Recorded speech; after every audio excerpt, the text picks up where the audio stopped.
Good morning. I'm going to go over using the sixth grade digital agenda book. So today you guys received an email, and in that email there's a link to an agenda book.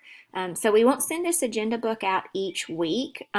This is the invitation to it, and you're welcome to see the agenda book anytime. So I'm going to click on that link, and it opens up the sixth grade agenda book.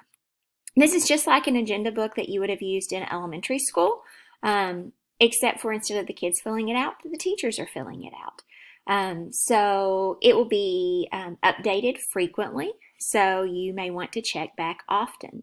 When you go to check back, it would be helpful if you had bookmarked this agenda book. So if you go up to your bookmarks, you can bookmark this tab. You can call it whatever you want to, okay?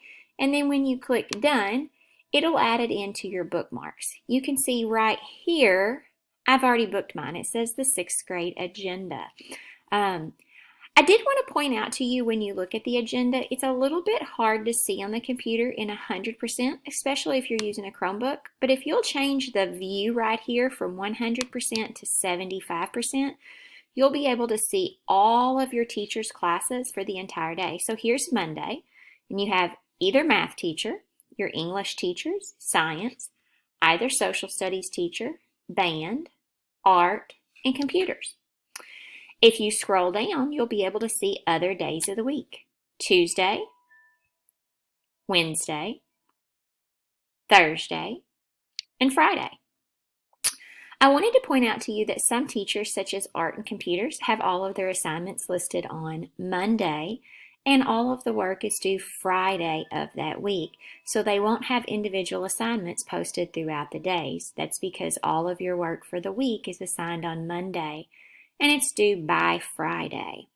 You can see that teachers are still updating this. So again, you won't receive another invitation. This is something that you could look at daily to make sure you have all of your assignments completed. So I also wanted to point out at the bottom of the screen, this is this week's work. If you wanted to glance ahead, this is next week's work, and this is the last week before Christmas break. Okay, so I'm going to click back on this week's work, and if you have any questions, just make sure that you let me know. Y'all have a good day.